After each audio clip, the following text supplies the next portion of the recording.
जहाँ कोई तंगी ना हो, कोई दुख ना हो।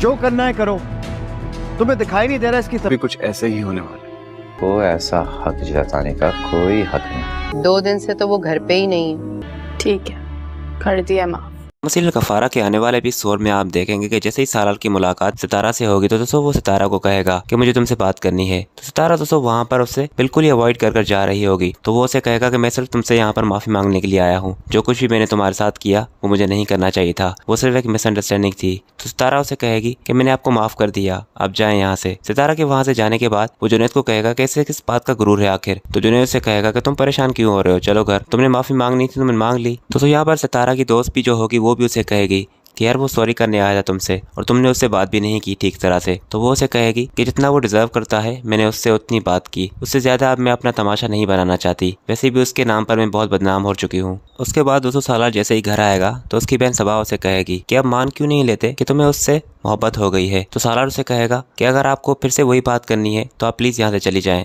मुझे उस लड़की के बारे में बात नहीं करनी। तो वो उसे कहेगी कि अपनी हालत देखो, तुम्हें बिल्कुल भी चैन नहीं आ रहा जब से तुम उससे बात करके आए हो। अगर इतनी ही पसंद है तुम्हें तो तुम मुझे कहो, मैं चलती हूँ तुम्हारे साथ और उससे बात करते हैं। तो सालार उसे कहेगा कि वो किसी से भी बात करने के लिए राजी नहीं, कि उसमें एक अजीब सा गुरूर है, पता नहीं वो अपने आप को समझती क्या है। सॉरी किया है मैंने उससे, उसमें वो गुरूर और अकड़ नहीं चाह रही। जिस पर दोस्तों उसकी बहन यहाँ पर सबा उसे कहेगी कि जो इल्जाम तुमने उस पर लगाया है उसके बाद अगर उसने तुमसे बात भी की है तो ये उसकी अच्छाई है और तुम्हें उसका शुक्रिया अदा करना चाहिए इस बात पर कि उसने तुम्हें माफ कर दिया, वरना तुमने तो उसे भरे मजमे में सबके सामने बेइज्जत किया है। उसके बाद दोस्तों नेक्स्ट सीन में आप देखेंगे कि कासिम दोस्तों सितारा के सामने अपने हाथ जोड़ देगा और उसे कहेगा कि प्लीज मुझे एक मौका दो, मैं इस बार तुमसे वादा करता हूँ कि मैं तुम्हें कभी भी नहीं छोड़ूंगा। तो वो उसे कहेगी कि अगर तुमने किसी और की बातों में आकर फिर से कोई तमाशा खड़ा कर दिया तो अब मैं कहाँ जाऊंगी। मुझे लगा कि कोई भरोसा मुझ पर करे ना करे पर तुम जरूर करोगे, पर तुमने ही मुझे मेरे मुश्किल वक्त में छोड़ दिया, इसलिए अब मुझसे कोई उम्मीद ना रखो।